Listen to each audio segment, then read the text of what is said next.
Something about me is that I really do love a good Christmas special. However, the Digimon franchise doesn't actually have that many Christmassy themed episodes. Maybe this is because Digimon Adventure 02 got an entire sub-arc that took place over Christmas in addition to a regular Christmas episode. So let's look at these episodes and see how well they've aged, or maybe they haven't, so let's take a look. The first Christmas episode of 02 is episode 38, which is your fairly traditional Christmas special in terms of Christmas specials.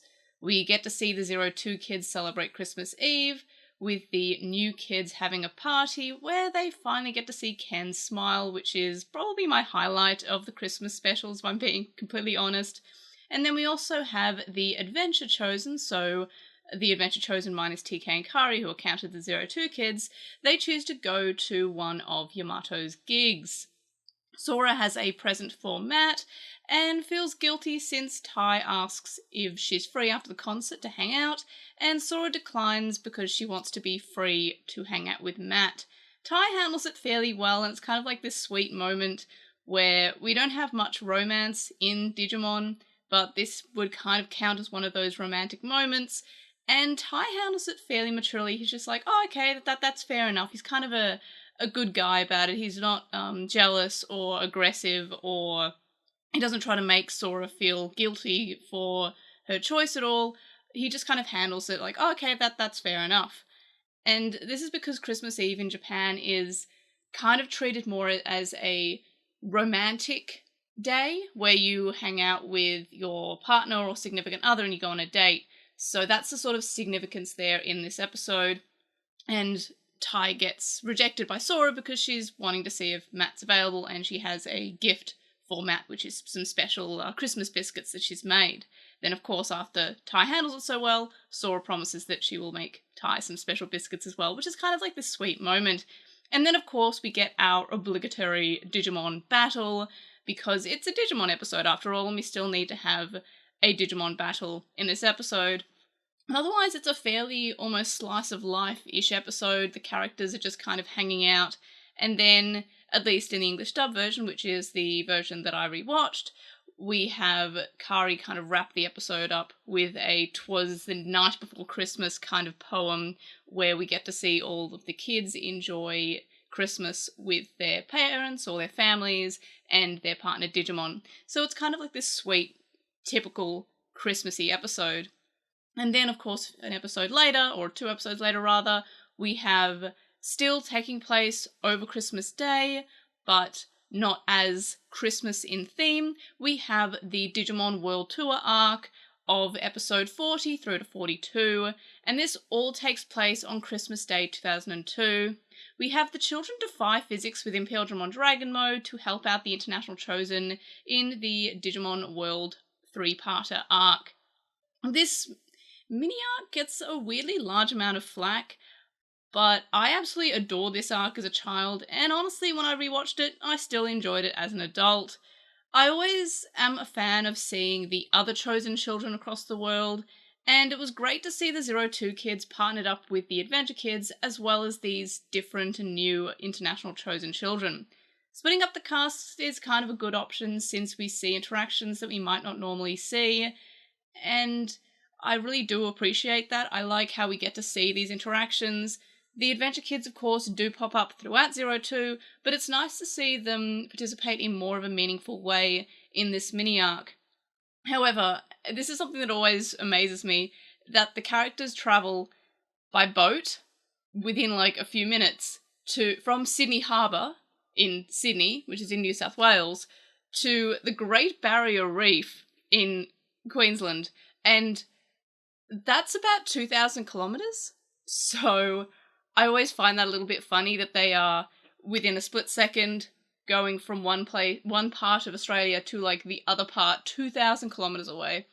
I am aware that other parts of the arc has some interesting geography. I wouldn't be surprised if all of them have some weird geography going on there, but it's honestly always something that I get kind of amused by, that they just go from Sydney to Queensland in by boat very quickly.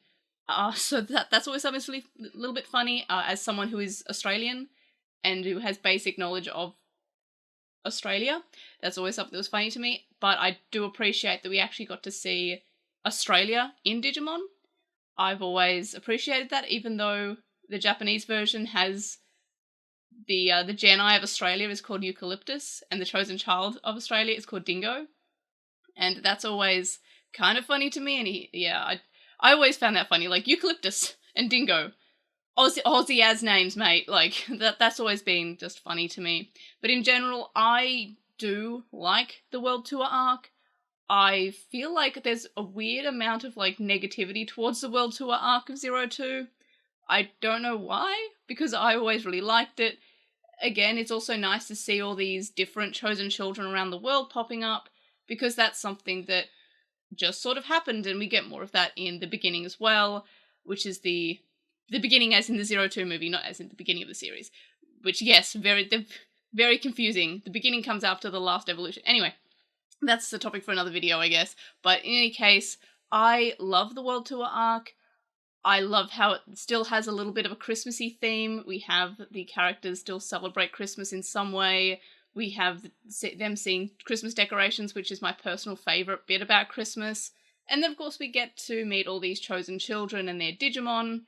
And surprisingly, the language barrier only comes up in one episode, which is the when they go to Russia. I always thought that was pretty cool, how they communicate with just vague Russian words that Yoli knows. I always thought that was funny. But it's interesting that the language barrier only seems to kind of come up the one time, rather than in all the episodes. Maybe less so in English, because English is kind of taught more extensively in schools worldwide, but in the Japanese version, everyone's just fluent in Japanese except for the Russians, I guess. So that's always something that does stick out, but it's not like an issue, it's just something that I just noticed. But overall, I do love the World Tour arc, and the Christmas special is... It feels more slice of life than any other Digimon episode.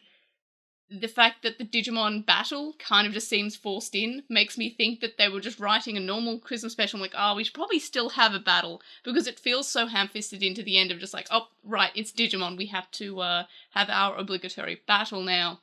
In any case, those are my thoughts on these Christmas episodes.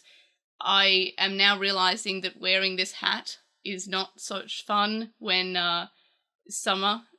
Christmas is in summer here, and it's really hot, so I'm just sitting here going, oh my gosh, this was a mistake, but at least I look festive and special for a Christmas video, so there's that. But in any case, let me know your thoughts about the Christmas episodes of 02. Of course, there are other Christmas episodes for the franchise. Atmon has one, but in general, this feels like the most Christmassy, especially because 02 got an entire mini arc that was kind of centered around Christmas, or at least was set during the Christmas period of 2002. And I guess those are my thoughts about this episode. Let me know your thoughts, comments, questions, etc., in the comment section below. Like this video for, oh my gosh, it's so hot, why am I wearing this? Subscribe if you haven't already, and if you have subscribed, tell your friends, tell your neighbors, tell your enemies, and of course, I'll see you in the next video. Bye!